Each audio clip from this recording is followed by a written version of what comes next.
where it was not even on the picture or agenda for till recently. So what is the impact of this whole movement in the rest of the world when 2.5 billion people have spoken, and it will continue?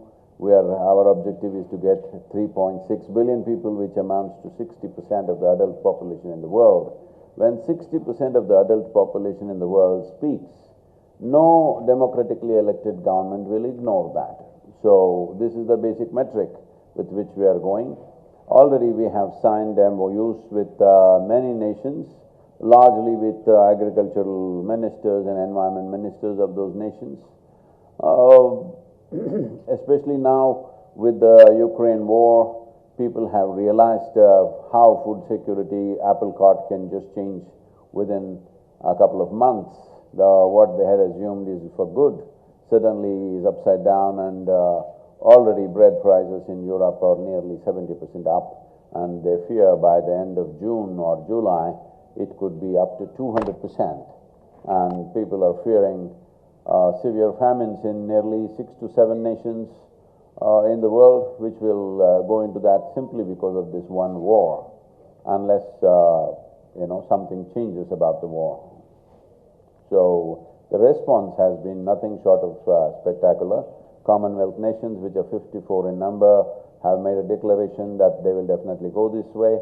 The CARICOM nations, that is the Caribbean nations, have already signed up, and we are setting up some kind of a hand-holding mechanism for these smaller nations. We are also in the process of establishing a 25-member scientific committee which will handhold small nations which don't have their own capability to set up scientific committees. And 9 UN agencies are working with us, so it is progress for sure. Yes, please. So you are in a sense an ambassador, since you do travel to a lot of countries, but there is a raging controversy. Nupur Sharma and Naveen Jindal of the BJP have been suspended owing to controversial remarks being made on Prophet Muhammad. There has been some backlash, as being reported widely now, about the comments made on a TV report, on a TV panel. How do you see this? Do you think it gives India a bad name, or do you think the comments of this nature should not be made? So this is the problem in the world, that we are constantly looking for what are the differences between us, in how many ways we can divide people has become the way of life, in the name of something so fundamental as gender, caste, creed, religion, nationality, race. In so many ways, we are always finding ways to divide ourselves. As human competence increases, as human beings get more and more empowered with technology and various other means, it becomes extremely important that we find some common denominators among us, no matter what is your political ideology, what is your religion, what is your caste, creed, nationality, it doesn't matter what. All of us come from the soil, thrive upon this soil, and when we die, we go back to this soil. The only choice we have is, will we realize this now, or will we only realize it when we are buried? Hello, I am Suresh Gusari from Lokmat. Sir, you have traveled all over the world, but what do you differentiate the problem of India as far as ecology is concerned all over the world? One important thing is, in India, the load of population on the land that we have is very heavy. We have only 4% of the world's land and over 17% of the world's population, which is a difficult proportion to handle. Apart from that, the problem is same, because there is not a single nation. There is not a single nation in the entire world which has the minimum 3% organic content, which is the base level to call soil a soil. The highest organic content that you find on an average is in the Northern Europe, which is 1.48%. Southern Europe is 1.1 to 1.2%. United States is 1.25 to 1.3%. India is 0.68%. African continent, the average across the nations is 0.3%. So the entire world is driving towards a famine. If we don't course correct right now, That's where we will go, and that will be a shame with this level of organization, technology, information, knowledge, if we are going to once again drive towards famine.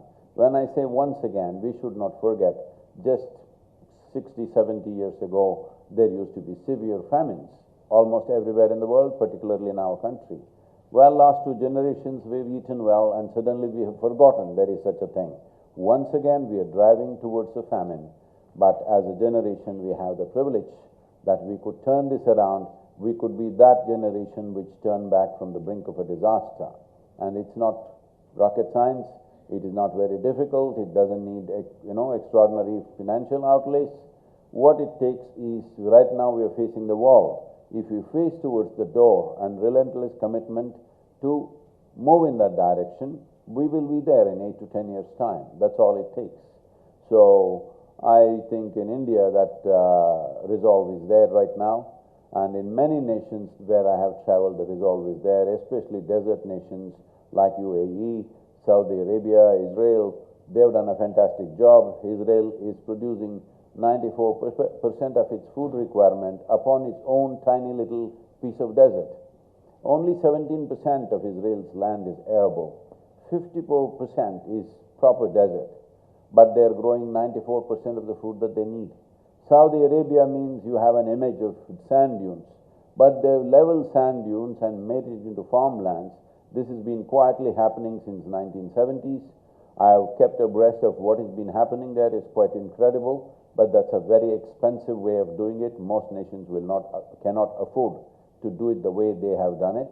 But the incredible thing is they have done it, turned harsh deserts into fertile lands, when the rest of the world is busy turning fertile lands into deserts. Hi, can you hear me? Okay. Hi, this is Vanitha from the BBC. You mentioned that a certain number of countries, I think 70 plus countries, are on board, and MOUs have been signed with the Caribbean nations. Could you give us a sense of the details of those MOUs? What are you going to do since you're a private entity, and what are the details of those MOUs? If you can just spell it out. Thank you. See, the MOU is not is a simple understanding, as it suggests. It's a memorandum of understanding. To take the conversation further and get into action, the very reason why they signed these MOUs is they have the same intent, but it was just never articulated till now. So now this articulation has happened in the form of an MOU. So now we have a proper connect with them to communicate and work with them. We are setting up groups of qualified volunteers in these nations wherever we have MOUs. Caribbean nations are even asking us to set up the basic 8 to 10 crops that they normally traditionally grew. They want a station to demonstrate as to how it can be done as a part of soil regeneration process. Similar things are being asked in UAE and Indonesia. We are yet to go in that direction, because this is not necessary that it all has to be demonstrated in those countries. It's substantially demonstrated here in southern India. So we are bringing teams from there to have study tours here. They could be farmers, they could be from their departments or scientists who come and see how it is done. Conditions may be a little different in those nations, but fundamentally it's the same work. We need to understand this. To increase organic content in the soil means 3% is considered the minimum, the most minimum actually. This means we are giving food to the microorganisms. Microorganisms are in such huge numbers in the soil. That is what keeps the soil alive. It is something that most human beings, unfortunately, though they may read it in their high school textbooks, who have forgotten this, that who we are right now is a consequence of the life that's happening in the first 15 to 18 inches of topsoil. So the microorganism life that is happening there is the basis of our existence, both in evolutionary terms and today as nourishment also. And the air that you breathe is dependent on that. The water that you drink is dependent on that. Food that you eat, of course, is dependent on that. Above all, there is a transaction. Over 60% of our bodies is microorganisms. Only 40% is genetic material. When this is the case, there is an interaction, life is a global phenomena. Nationalities or nations, we have cut the planet like pieces of cake and think we can take it away separately. We shouldn't take our nationality that seriously. It is an administrative and political arrangement. It ecologically, in terms of soil ecology, in terms of life on this planet, our national boundaries mean nothing. So working together becomes important, but land is under the control of national governments or state governments. We have to work accordingly. That's why the MOUs. MOU is an expression of willingness.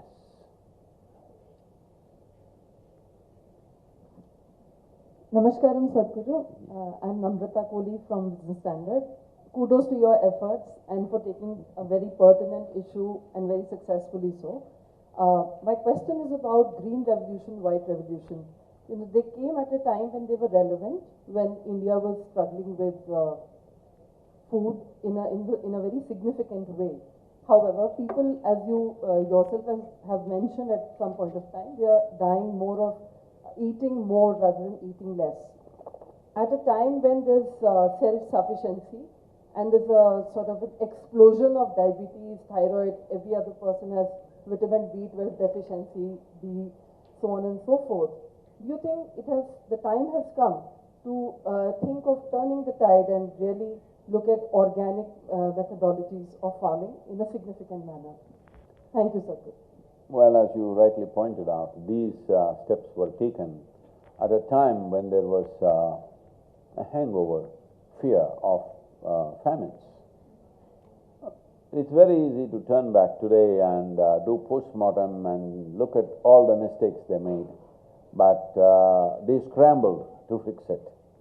You need to understand, famine is not a simple situation.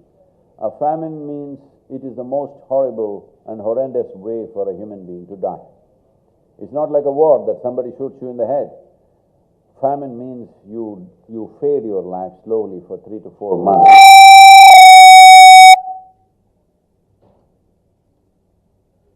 Okay. Hello. Yep. Some microphone they turned on. Please speak up.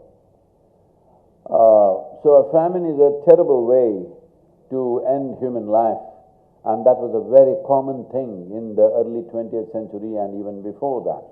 So in a scramble of wanting to go beyond the famine situations, it was a bridge that we built in the form of green revolution. But when you get onto a bridge somewhere, the bridge has to get down to the land. But we stayed on the bridge a bit too long. If you stay on the bridge for a bit too long, then it becomes a bridge to nowhere.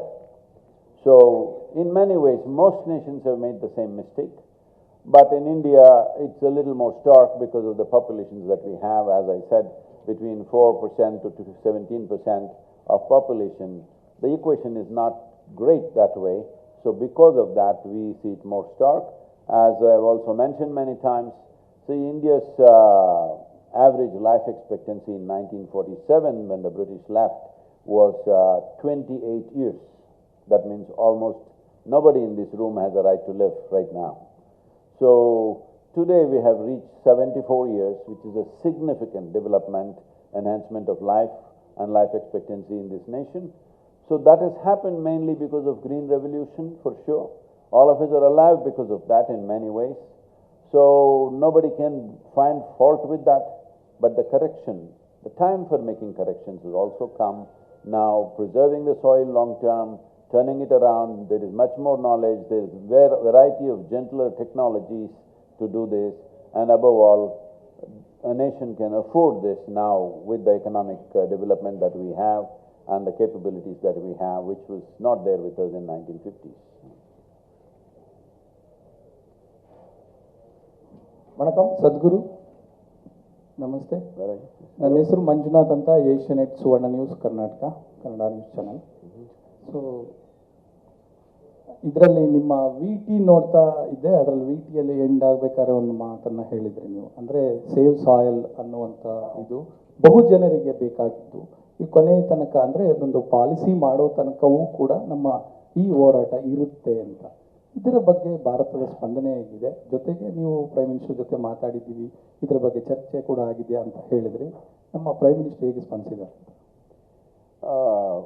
ಹೋರಾಟ ಅನ್ನೋ ಶಬ್ದ ತೆಗೆದುಬಿಟ್ರೆ ಚೆನ್ನಾಗಿರುತ್ತೆ. ಇದು ಹೋರಾಟ ಅಲ್ಲ. Well, to translate this in English, he says this struggle or fight. Horata means fight. This fight for Save Soil. This is not a fight. This is not even a protest or not an agitation. This is an expression of our love and responsibility for the life that we are and the life that's around us and the life that should be beyond us. So this is not in conflict with anything. This is not against anybody. I have not met a single human being who disagrees soil should be rich. Whether you talk to a fertilizer company, pesticide company, oil company, automobile company, talk to anybody, there is nobody who says soil should not be rich. So there is no struggle. We are all in this together. We must understand that knowingly or unknowingly, every one of us are partners in this destruction. The only way forward is that every one of us are partners in the solution. That means there is no fight. So, what is the Prime Minister's response? As I already said, he is absolutely committed to save soil as a process. Otherwise, he wouldn't spend the time that he has spent in making this happen. And on this World Environment Day, there are many commitments, but save soil does not mean it's a single point agenda. The main agenda is to separate soil from other environmental issues. Because other environmental issues, the moment we take them up, as you said, Mr. Manjunath, horata will come, struggle will come, because there are many interests in the world. It's very nice to sit here and say, stop all the oil company, but the light that is burning here means somewhere something is burning. We don't know whether it's coal or oil or nuclear. What is burning behind this light bulb? You do not know, but all of us are benefiting from that. So once you start or once you take other environmental aspects into consideration, there will be a struggle, there will be conflict, there will be many negotiations, endless amount of debates going on for decades as it's been going on. But about soil, there is no debate, there is no fight, there is no struggle. Everybody is with this. Enhancing soil organic content. Is there any disagreement? There is no disagreement with anybody. Only thing is effective implementation. How do we do? For which the government has to make policies. We have, do we have the policy handbook here? So we have made policy handbook for India, but we also made policy handbooks for 193 nations, that includes India, so 192 nations, unique ones, based on the latitudinal position of the nation, soil types in that country, economic conditions of the given nation, and agricultural traditions. Why agricultural traditions is, even if you have all the science with you, you cannot change the agricultural traditions of a given nation overnight. You have to work with it. So based on this, we made 193 soil policies, which we have presented at COP15, which has reached almost all the nations except a few. We are seeing how to make that happen. But almost all the nations, over 170 nations, I think it's already reached the handbook. So this is for India, that we have a policy handbook. Do we have it here, please? Anyway, please, we will show it.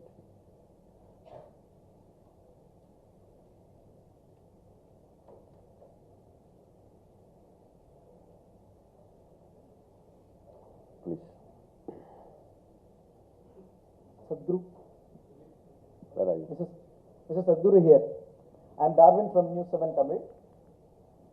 என்னுடைய கேள்வி என்னன்னா, largely நம்ம இப்போ கெமிக்கலைஸ்ட் use பண்ணிட்டு இருக்க டைம்லையும் industrialisation அதிகமாக இருக்கிற டைம்லையும் இந்த மண் வளம் காப்போம் அப்படின்றது எந்த அளவுக்கு சாத்தியமாக இருக்கும்?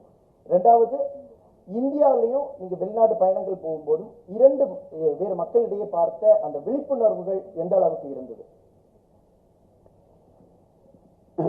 இப்போ நீங்க உணவு சாப்பிட்றோம் நாம் ரெண்டு பேரும். அப்படி இருந்தால ஒரு வைட்டமின் பில் எடுக்க முடியுமா? ஒன்றும் பிரச்சனை வராதானே? இது அப்படிதான். The question is, when we are doing farming with chemical fertilizers and pesticides and insecticides, to what extent is it really a practical thing to talk about safe soil? So we need to understand this, how fertilizers became what they have become today.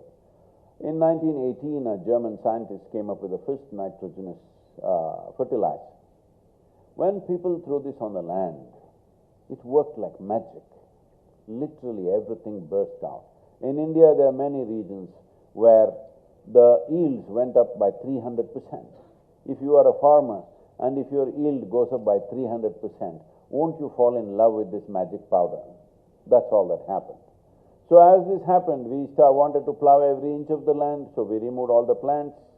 And as the work increased, we brought machines. Because the machines came, the animals went out.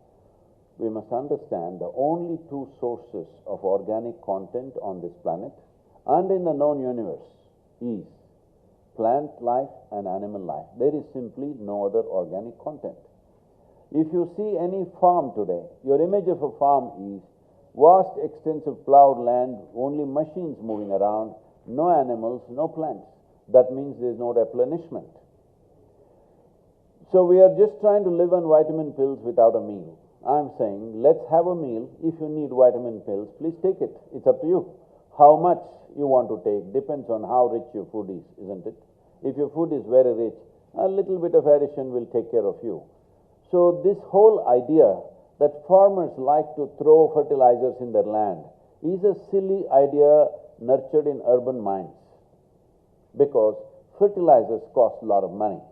No farmer is going to take it and simply throw it out. Right now, the soil condition is such, if you do not use a certain quantum of fertilizer, nothing will come out of that farm. Right now, the land is in that condition. If the land or the soil quality is improved, naturally the fertilizer usage will start sliding down, and that's how it should happen. You should not make a law, cut down fertilizer to 50%. You will be making a severe mistake, because you will be cutting down food production itself. If any government takes this stance that let us cut down the fertilizer usage, you will be making a very severe mistake, because food production will drop. In my opinion, if you take away all fertilizers and other chemicals that are being used in the farming process right now, I think the world's food production could come down to 25% of what it is. That is the worst disaster you could unfold. So it's very important that people don't talk about this, because urban populations have this thing to say, let's do organic farming. They don't know nothing about farming, because farm economy is such a fragile process. If you touch it, it will collapse. It's extremely important. It should be bolstered with incentives and slowly enhance the quality of the soil. And enhancing the quality of the soil is very much possible, no matter how much chemical usage is there right now. Namaskaram, Sadguru. With your permission, I'll sit because the recording is going on. I'm Sulakshna and I represent 92.7 Big FM, the channel which had aired one of the biggest show with you, Dhun Badal Ke To Dekho with Sadguru. My question is slightly light, because we are entertainment with purpose. So, there was a very popular character, Shankaran Pillai, and you talk about him often. Shankaran Pillai wants to ask that as a layman who doesn't have a farm, who doesn't have much knowledge and has supported the Safe Soil movement on digital platforms also, but as a layman, he wants to support the Safe Soil movement. How can he do that? Because he's not into policy making, he's not an authority. What else can be done, Sadhguru?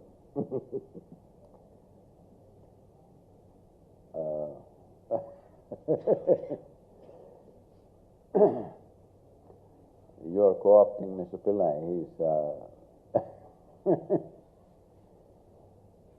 So, what can an ordinary person do? What can a simple citizen in the country do? This is what every citizen in a democratic nation needs to understand. You not only have a vote, you have a voice, which is very important. What is media? It's a voice, isn't it? And it's important. Voice is very important in a democratic nation. Everybody is asking me this question wherever I travel in every country. All that is okay, Sadhguru. can we do something today? Okay, what you want to do is, you want to roll up your sleeves, go home and fix your kitchen garden. No, I will not give you that satisfaction, because you fixing your kitchen garden is very cute, but it is not a solution. We passed that time. If you had asked me this question in 60s, I would have said, yes, fix the kitchen garden, also educate your neighbor to fix his. Not anymore. We've reached 2022. We are at a place, unless there are proper policy changes which will bring about large-scale transformation in the way we farm our lands, is not going to work. We must understand, in the world, 54% of the world's land is seriously farmed, full-time farmed. Another 18 to 20% is part-time farmed. So nearly 71% of the world's land is plowed. 4.2% of the world's land is urban land and it's paved. So this is the problem. 76% of the land is either plowed or paved. So that means there is no photosynthesis.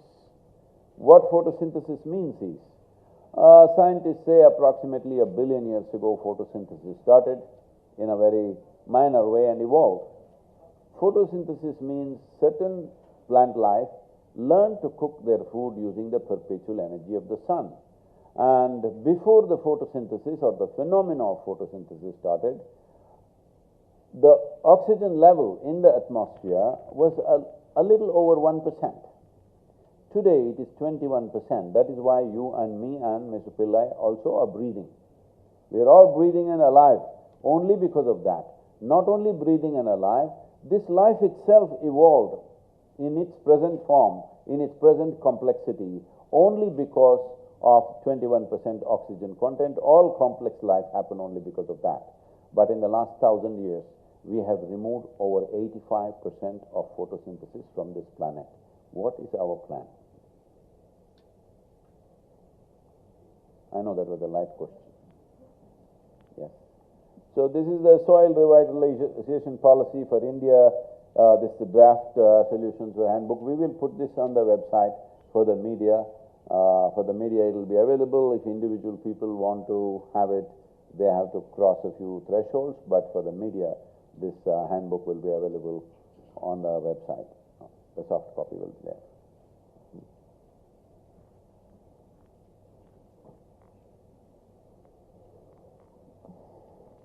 Sadguru ji. Where are you?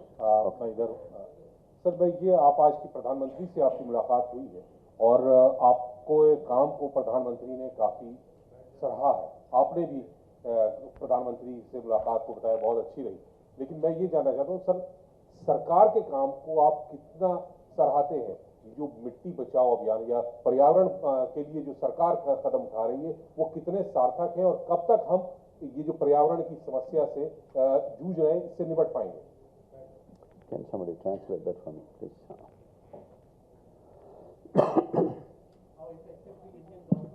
How?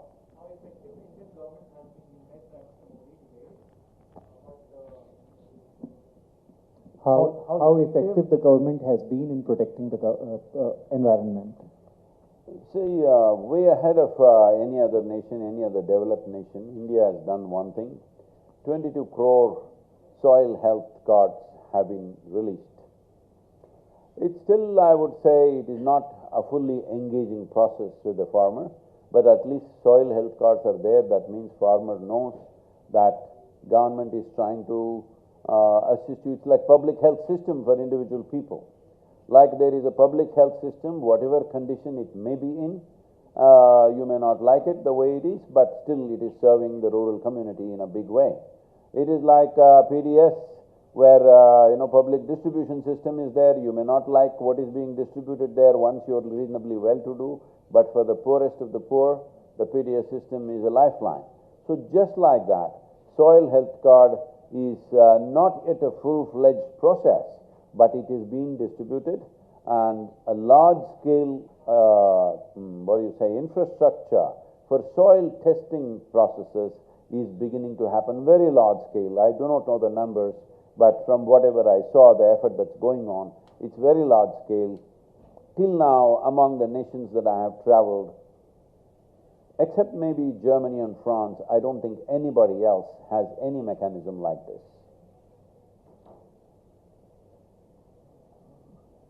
Hello, I'm Vishwama and I'm from Times of India. Sadguru, yeah? Okay. Can you hear me? Okay. Yes. Yeah. So just like when we talk about energy transition in terms of climate change, similarly, when we have to transition to, for example, saving the soil, saving the water, unless and until farmer gets incentives, they won't switch over. So, in case of farming, just transition for farming, it is important that the farmers should get incentives. Somebody should handhold farmers for this transition. So, what do you think about the incentives which they should get? And it is sure that unless and until they get incentives, they are not going to change the practice. It has to be incentive driven. There's no question about that. So let me tell you how it's going on. It's one aspect is, as Vishwamohan, you know that you've been writing about Rally for Rivers, Kaveri calling. What is happening? There's a whole lot of people. Once in a way, they pop up and ask, "Oh, what happened to Rally for Rivers?" Because it looks like they're like, they come awake once in 3 years and ask this question without following up on anything. Rally for Rivers has become the official recommended policy for all the 28 states in the country. Not all states have been proactive. About 6 states were reasonably proactive, but unfortunately, during the pandemic, everybody abandoned everything else and put all their forces behind pandemic management. And once again, we have to galvanize that. But because we knew that this could happen in the country, we started manifesting this policy on ground in the form of Kaveri calling. Kaveri calling inspired many things. One important thing is today in Karnataka, we managed to get a subsidy for the farmer to grow a tree in his land. We have planted over 67 million trees in the farmland by the farmer in his own land, along with other crops. Last 27 years, this work has been going on. Wherever we have done this for more than 8 to 10 years' time, you can see the soil organic content has crossed well over 3%. It is somewhere in the range of 4 to 6% in most places. And the soil, the nutrient level in the produce has gone up significantly.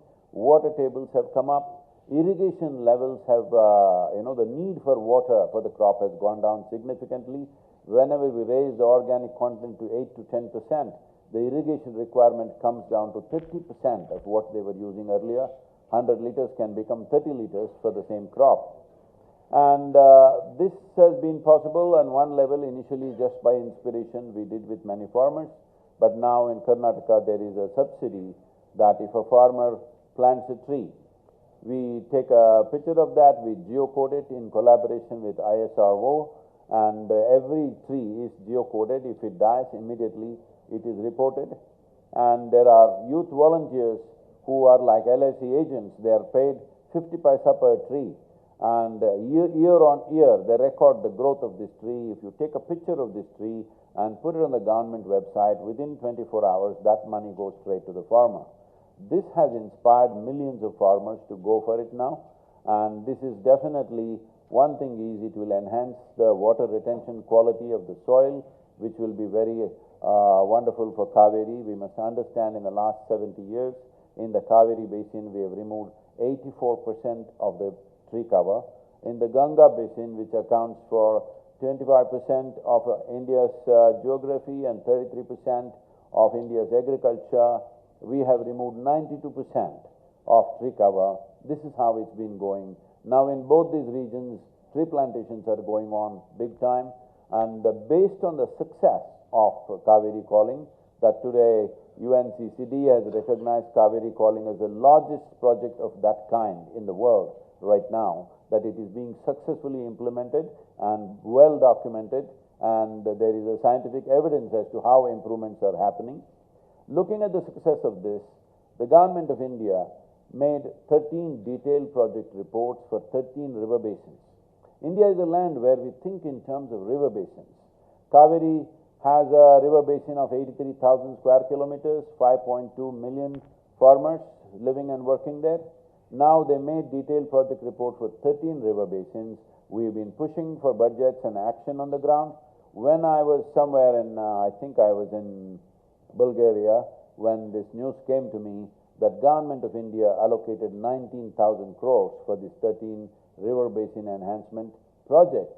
So this is how policy moves, but this has taken me 11 years. That day I counted, the day the budget came for these 13 river basins, I had spent a little over 11 years to get to that place. So this is how it works, but at least it's moving forward. These 13 river basins account for 67% of India's land. If we implement these 13 river basin projects as it is envisioned in the next 8 to 12 years' time, 67% of India's land will be above the crest for sure. Hello Guruji, मैं news 24 से हूँ। हमारा सवाल है sir कि 30,000 kilometre की आपने यात्रा की, मोटरसाइकिल ही क्यों पसंद रहा आपका? लोग जनरली जो देख रहे हैं आपको वो पूछ रहे हैं कि मोटरसाइकिल से क्यों गुरुजी यात्रा कर रहे हैं। और दूसरा, इससे अगला सवाल है कि सेफ फार्मर को लेकर है। आपने बहुत सारे राज्यों में, अगले 9 राज्यों में आप घूमेंगे, 2 राज्य घूम चुके हैं, 7 राज्यों में महाराष्ट्र है, तमिलनाडु है, कर्नाटका है। तो वहाँ फार्मर के लिए दुगनी आय करने के लिए या फिर वहाँ के जो पॉलिटिकल पार्टियों से जब आप मिले, तो क्या किसानों को कैसे मदद हो? क्योंकि प्रोडक्टिविटी बढ़ाने के लिए जो 3 to 6% आप कह रहे हैं कि ऑर्गेनिक मिट्टी में उपजाऊ चीज़ बढ़ेगी, तो इसको लेकर क्या आपने सलाह दिया और उनकी तरफ से क्या वो चीज़ें हैं? और क्योंकि हाल के दिनों में हम लोगों ने देखा कि टर्की से गेहूं की उपज वापस कर दी गई क्योंकि उनकी क्वालिटी ख़राब थी, बैड क्वालिटी थी। तो क्या फार्मर को सेव करने के लिए क्या कोई एडवाइस या जो पॉलिटिकल पार्टियों ने आपसे बात की हो? ये 2 सवाल। What did Turkey return? I'm sorry, what was that? The wheat was returned from Turkey because it was not of good quality. Okay. So right now, see how to enhance the organic quality of the soil. There are many ways to do it. There are dozens of ways to do it, or there are 100 different ways to do it. Are we going to go and tell the farmer all those 100 ways? No, this is why state governments become important. Looking at the soil type in a certain region, they could be advised. This knowledge is not new. Every agriculture university knows what to do. As I was saying today morning in the event, wherever I went in the agriculture ministries across the world, everybody knows what is the problem. Everybody knows what is the solution. But they've been waiting for an idiot to come and bell the cat. So, as I don't hold any office, I am not a minister, I am not a bureaucrat, I don't wear any uniform of that kind to give me some authority. I am a man without any authority over anything.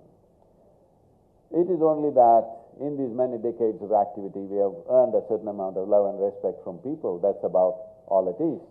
So what I saw was last 30 years I've been talking about it and talking about it. Everybody says, Sadguru, this is wonderful, what you're saying is great, and they go to sleep.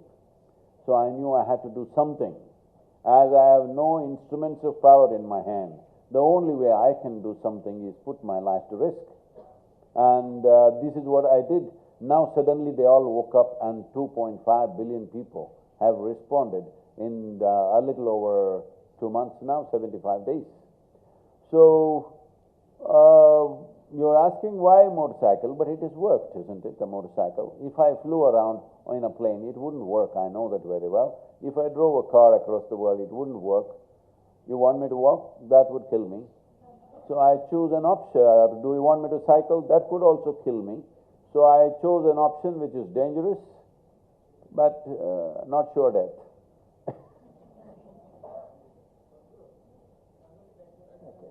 Okay, I think we are kind of running out of time. Can we have one last question? Hello Sadhguru ಅವರೇ, ಈ ಕೇಂದ್ರ ಸರ್ಕಾರ plastic ban ಮಾಡಲಿಕ್ಕೆ ಕ್ರಮಗಳನ್ನು ಕೈಗೊಂಡಿತ್ತು. ಮುಖ್ಯವಾಗಿ ದಿನಬಳಕೆಗೆ ಅಂಗಡಿ ಮುಂಗಡುಗಳಲ್ಲಿ plastic ಬ್ಯಾಗ್ಗಳನ್ನು ಕೊಡ್ತಾರೆ, ಅದನ್ನು ಬ್ಯಾನ್ ಮಾಡಬೇಕು ಅಂತ ಹೇಳಿ. ಆರಂಭದಲ್ಲಿ ಶಾಪ್ ಓನರ್ಸ್ಗಳೆಲ್ಲ ಹೆದರಿದ್ರು ಅದನ್ನು ಬಳಸಲಿಕ್ಕೆ. ಬಟ್ ದಿನ ಕಳೆದಂತೆ ಈಗ ಎಲ್ಲ ಅಂಗಡಿಗಳಿಗೂ ಕೂಡ ಪ್ಲಾಸ್ಟಿಕ್ ಹೇರಳವಾಗಿ ಬಳಕೆ ಆಗ್ತಿದೆ. ನಾನು ಯಾಕೆ ಪ್ಲಾಸ್ಟಿಕ್ ಅನ್ನ ಮುಖ್ಯವಾಗಿ ಹೇಳ್ತೇನೆ ಅಂತ ಹೇಳಿದ್ರೆ, ಈಗ ಸೇವ್ ಸಾಯಿಲ್ನ ಉದ್ದೇಶ ಕೂಡ ಮಣ್ಣನ್ನು ಉಳಿಸೋದು ಮತ್ತೆ ಮಣ್ಣಿನ ಫಲವತ್ತತೆಯನ್ನು ಹೆಚ್ಚಿಸೋದು. ಮಣ್ಣಿನ ಫಲವತ್ತತೆಯನ್ನ ಹೆಚ್ಚು ಮಾಡಬೇಕಿದ್ರೆ ಪ್ಲಾಸ್ಟಿಕ್ ಬಳಕೆ ಕಡಿಮೆ ಆಗಬೇಕಾಗುತ್ತೆ. ಯಾಕಂದ್ರೆ ಉದಾಹರಣೆಗೆ ಡೆಲ್ಲಿಯಲ್ಲಿ ನೋಡ್ಬೋದು ಎಲ್ಲಾ ಕಡೆ ಪ್ಲಾಸ್ಟಿಕ್ ಬಿಟ್ಕೊಂಡಿದೆ. ಹೇಗೆ ಇಲ್ಲಿ we understand the problem. ಅದನ್ನ See, this is a major problem in the world. If plastic bags are floating around in New Delhi, do not think this is an ecological problem. This is a civic issue. This is the irresponsibility of the citizens who live in this city. You are making that into an ecological issue. Please don't do that, because this is the problem in the entire world. Everybody wants to make small issues big. No, it's important that we understand soil is not like plastic bag floating around. And even after the government has passed the law, every day how to come and enforce. Shall we have plastic police for this separately? How is this possible? The idea of promulgating a law was initially to enforce with the traders, so that people will become aware and refuse to use such products. If people don't take it up, government can pass any number of laws and it won't help. But do not compare that to save soil, because save soil is an economic activity also. Here incentives will work and it's of a different nature. I think we are not understanding the issue of plastic bags floating around and soil degeneration. These are two different things, and of a different scale and nature, and of a different level of threat to life on the planet. So, soil as a issue has to be separated from other aspects. This is what I said in the beginning.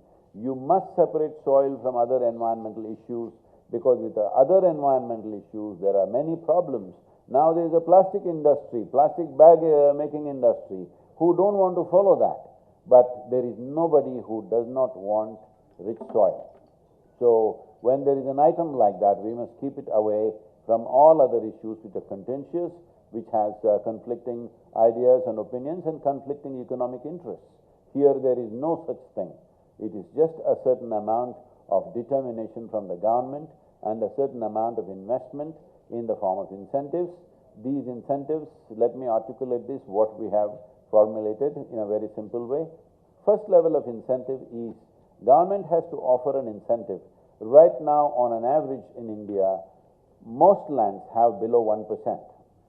Nearly 62% of the land has below 0.5%, which is almost desertification. Now, if you offer an incentive, if you get your land to 3% organic content, we will give you this. That must be substantial enough to make it attractive.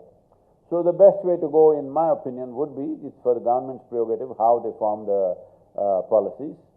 47.3% of the land in the country is farmed by small and medium farmers. Giving incentives to them is easy to do, because what is 100 rupees for a small farmer may be 10 rupees for a big farmer in his perception. So it's best to go for small and medium farmers. With small incentives, you can push that community, which is a very large community. Nearly 87 to 88% of farmers are actually small and medium, but they are farming only 47.3% of the land in the country. So if you push this, nearly 50% of the land will start happening. For the big farmers, the incentives could be worked out differently. It could be structured differently. It's not for me to articulate that, because there is a finance ministry and there are other ministries which will do this. But I feel for small and medium farmers, how you articulate the incentive and how you articulate the incentive for the larger farmers should be different for it to work. All of them coming under the same umbrella may lead to unfair way of treating people. So the next level is, if somebody gets it to 3%, they will get that incentive that could be divided year by year, or it could be the end of the achievement. I feel year by year is good, but still that's government's prerogative. The next thing is, there is something called as carbon credit. Last 7 years we've been toiling to break this, to crack the carbon credit system for the farmer. We have failed miserably. We just can't do it. Looks like a maze which is not leading us anywhere. Endless number of applications, endless number of filling this form, that form, not going anywhere. Because I feel right now, I begin to understand, I'm not an expert on this, and I feel this is designed for industry. The same thing is being put on the farmer, and no way he can fulfill these conditions. So we are requesting the Prime Minister to formulate a carbon credit system which will suit the farmer. Once he gets it to 3%, the amount of carbon he is sequestering is quite significant. And if that calculation is made differently, then how you would measure smoke coming out of a chimney is very different from what the plowed land is doing and the organically rich land is doing are two reverse things. If that some kind of a thumb rule is developed and he gets the carbon credit, so that will be the second level of incentive. The third level of incentive is right now if you go to the marketplace, they say this mango is organic. What is this one? Is it inorganic? Is there something like that? So I'm saying organic has just become a marketing name. Nobody has to fulfill any particular requirement in that. Instead of that, if you say this mango comes from a field which has 3% organic content, there is enough science to tell us what are the micronutrients extra present in this mango, what are the health benefits, what are the preventive health benefits, what is the lowering of stress that happens to the healthcare system in the country, healthier people, how productive they will become, how creative they will be. There are many, many benefits for the nation. All the data is there, we just have to collate it. So I am saying the market should recognize that. So if my mango comes from 6% organic content, it must sit on a higher shelf. You pay more, but instead of eating 6 mangoes, you can eat 1 mango and you have the same nourishment. So 3 levels of incentives. The details and how it is implemented in each nation has to be worked out by the governments. First thing is the incentive. Next thing is the carbon credit system, because every company in the world has committed to zero carbon footprint. So they have money. They have money, they don't know where to spend. So this has to come to the farmer. It can be easily directed in the direction, and also in the marketplace, the shelf that a farmer sits upon or the produce sits upon must be different. Then this wheat would not come back from Turkey. One last question. Hello. Sadguru. Where are you? Yes. Okay. కొత్త technologies వస్తున్న టైంలో ఇప్పుడు hydroponics అనే కొత్త technology వచ్చింది. కేవలం మట్టి లేకుండా పంటలు పండించేటువంటి విధానం కొత్తగా వస్తుంది. సో ఈ నేపథ్యంలో మీరు మట్టిని కాపాడుకుందామని చెప్పి మూవ్మెంట్ స్టార్ట్ చేశారు. వివిధ దేశాల్లో ఇప్పటికీ చాలా కంట్రీస్లో ఇది ఇంప్లిమెంట్ అవుతుంది, పంటలు పండిస్తున్నారు, దాని నుంచి అనేక రిజల్ట్స్ వస్తున్నాయి. ఆ మూవ్మెంట్లో మట్టిని కాపాడుకుందాం అనే మూవ్మెంట్ ఏ విధంగా సక్సెస్ అవుతుంది అనుకుంటున్నారు? Let me tell you a story. This happened in 2016. Certain number of scientists sought appointment with God, and they got it and they went there. They went and told God, hey old man, you've done pretty well with creation, but everything that you can do, we can also do. God said, oh, is that so? What is it that you can do? They dug up a little bit of soil, made a vague image of a human child, they did all kinds of stuff, and the child came alive. God said, that's very impressive, but first get your own soil. I want you to understand, sir, every nutrient, whether it's a microbe or a worm or an insect or a leaf or a tree or a bird or a man or a woman or an animal, or even the nutrients that they're injecting into the water, comes from the soil. There is no substitute for soil. Do not misunderstand these technologies. Thank you very much. So, Power TV, Karnataka. Good evening, Sadguruji. My name is Tirupati. You have taken a spectacular movement about soil save. But what is my question? You are saying cultivation, soil, and food grain also. But if we go our rural areas and village area, there is no land. Every day, lakhs of agricultural land becoming into a ventures. After that, ventures becoming concrete jungle. So, how could you see this particular problem? At the same time, our simultaneously our government also saying this is development. So, what do you think about this? And same time, it is good for our future generation. What do you think about this, please? Well, there are multiple problems, sir, but I want you to understand this, that in the world, as I already said, 71% of the world's land is under farming. 4.2% of the land is urban. Yes, urban areas are slowly increasing, but you cannot take away 50% of the earth's land tomorrow morning for urban development. Such a thing will not happen, all right, because it's simply not practical. So urban development or building of homes are happening because you have 1.3 billion people. And nearly half the people, or at least 35 to 40% of the people, are just living in small shacks. Only now they're getting a home to live in. So you don't want them to have a home, they must have a home. So one thing we can do, which also is a proposal we are pushing with both Tamil Nadu and Karnataka governments, let's see who takes it up first, is we are promoting what is called as, I am part of the Future Cities, there is an organization called Future Cities. So this is a proposal I have given to governments and to certain organizations. See, right now, if you get out on the streets of Delhi during the peak hours, both sides of the traffic is busy. What does this mean? People who live there work here. People who live here work there. What's our problem? Why can't we work and live in one place? Simply because unplanned developments have happened. So one simple thing you do is another thing for which we will pay a very huge price is, I don't know, Tirupati, where you come from? Telangana, Hyderabad. Hyderabad is a little better off, but in Bangalore, Chennai, Mumbai, if you step out of the house, you will be straight into the traffic for most children. Children, if they walk out of their homes, they're straight into the traffic place. When children grow up like this, in another 15, 20 years, you will see the number of psychological problems that you will see in this country will be unmanageable. It's extremely important. A child can play, can jump, can climb a tree, can fall down. It doesn't matter even if he breaks something. It's important a child goes through all these things. None of these things are there simply because urban cities have become like this. So we are looking at, you can move away from the city, and we are encouraging some of the companies to go for this first. If you buy 50 acres of land away, you can get land at 10% of the price, and in 50 acres you build only 1 acre. You can go 50 floors or 100 floors, anyway there's 2 FSI. Offices, residences, a little bit of shopping, a school up to 5th standard, and theater, everything can be housed in this. That means for 5 to 6 days in a week, you don't even have to step out. Remaining 49 acres, you convert it into forest. If you want to do a little bit of farming, a part of it you can farm, your own regenerative farming you can do. You will live healthy lives, children will grow up well. This is very important because we must understand this.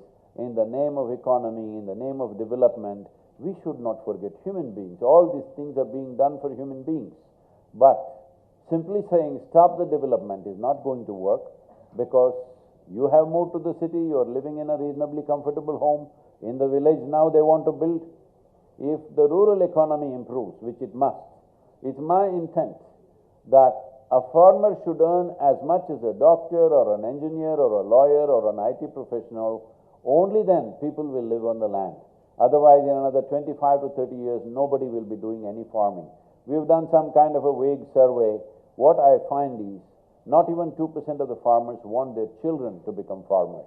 If this has to change, it is not teaching, it is not philosophy.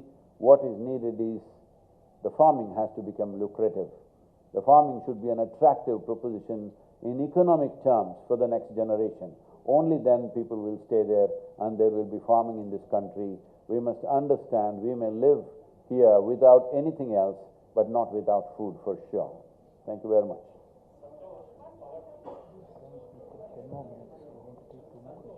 Okay, come on. We'll take 2 more questions. Hello, Santosh, Power TV. Sadguru, ಮೊದಲಿಗೆ ಕಾವೇರಿ ಕೂಗು ಅಭಿಯಾನ, ಎರಡನೇದಾಗಿ save soil. ಎರಡರಲ್ಲೂ ಕೂಡ ರೈತರ ಪಾತ್ರ ತುಂಬಾ ಮಹತ್ವದಾಗಿದೆ. ಮೊದಲನೇ ಅಭಿಯಾನದಲ್ಲಿ ರೈತರು ತುಂಬಾ ಯಶಸ್ವಿಯಾಗಿ ತಮಗೆ ಬೆಂಬಲವನ್ನು ಕೊಟ್ಟಿದ್ರು. ಇದರಲ್ಲಿ ರೈತರ ಪಾತ್ರ ಎಷ್ಟರ ಮಟ್ಟಿಗೆ ಇರುತ್ತೆ, ವಿಶೇಷವಾಗಿ ಸರ್ಕಾರದ ಹೊರತಾಗಿ ಇಶಾ ಫೌಂಡೇಶನ್ ಕಡೆಯಿಂದ ಎಷ್ಟರ ಮಟ್ಟಿಗೆ ರೈತರಿಗೆ ಅರಿವು ಮೂಡಿಸುವಂತಹ ಕೆಲಸಗಳಾಗ್ತಾ ಇದೆ ಇಶಾ ಫೌಂಡೇಶನ್ ಕಡೆಯಿಂದ ಒಂದು. ಎರಡನೇದಾಗಿ ಕೆರೆಗಳ ಹೂಳುಗಳನ್ನು ತೆಗೆಯುವುದಕ್ಕೆ ಇಶಾ ಫೌಂಡೇಶನ್ ಕಡೆಯಿಂದ ಯಾವುದೇ ರೀತಿಯಾದಂತಹ ಕಾರ್ಯಕ್ರಮಗಳನ್ನ ತಾವು ಹಮ್ಮಿಕೊಂಡಿದ್ದೀರಾ ಅಂತ. ಯಾಕೆಂತ ಹೇಳಿದ್ರೆ ಮಣ್ಣನ್ನ ಸಂರಕ್ಷಣೆ ಮಾಡಬೇಕು ಅಂತ ಹೇಳಿದ್ರೆ ಕೆರೆಗಳ ಪಾತ್ರವು ಕೂಡ ತುಂಬಾ ಮುಖ್ಯವಾಗುತ್ತೆ. Well, in your question there are many anomalies. If I try to answer that, it will get too technical. So I will leave that part of it. But to what extent will Isha Foundation get engaged? We must understand Isha Foundation is here to disseminate spiritual knowledge to people. But we have taken up these projects because we have not been able to ignore the problems on the ground. Our compassion has sucked us in to these projects. It's not my desire to be involved in these projects, really.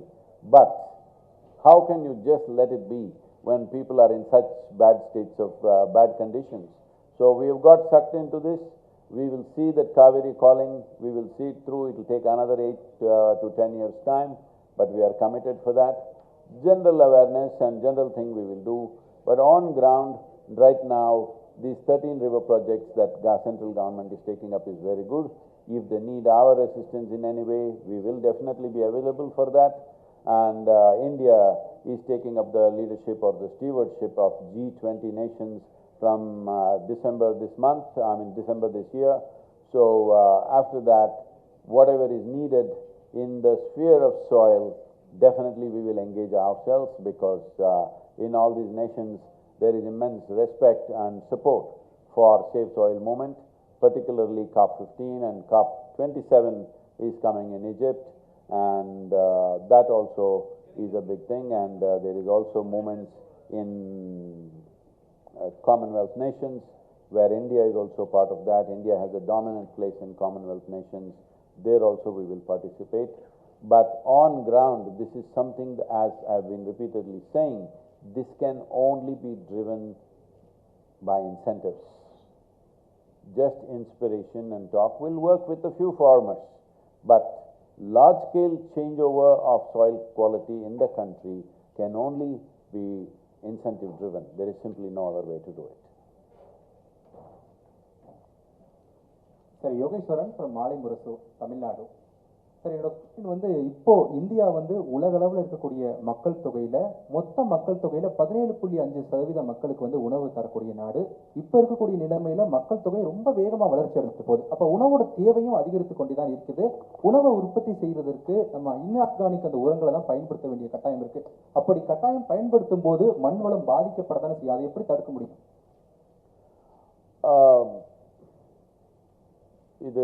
This is not about either or. This is not about, we are not talking about organic farming, regenerative farming, natural farming. I'm saying, urban people, please don't suggest what kind of farming. Let the farmer decide how to farm. But do you believe that if the soil is rich, it will be good for the farmer?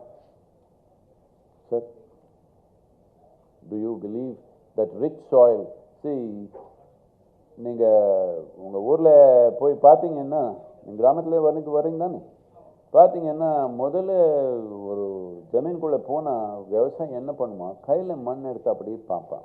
என்ன இது பார்க்குறான், உயிரோட்டமாக இருக்குதா இல்லையான்னு பார்க்குறான். நல்லா உயிரோட்டமாக இருந்தால் அதில் கொஞ்சம் கெமிக்கல் போட்டாலும் பரவாயில்ல. இது என்னன்னா ஏதோ புத்தகத்தில் படிச்சுட்டாங்க, கெமிக்கல் யூஸ் பண்ணக்கூடாதுன்னு. அதனால இவரெல்லாம் அப்படி பேசிக்கிறாங்க. நான் அப்படி பேசலை. முக்கியமானது மண் உயிரோட்டமாக இருக்கிறது. வெறும் விவசாயத்தை பற்றி மட்டும் இல்லை, உயிருக்கு அடிப்படை. நம்ம தாய்க்கு தாய் மண், தாய் மண்ணு தானே சொன்னோம்.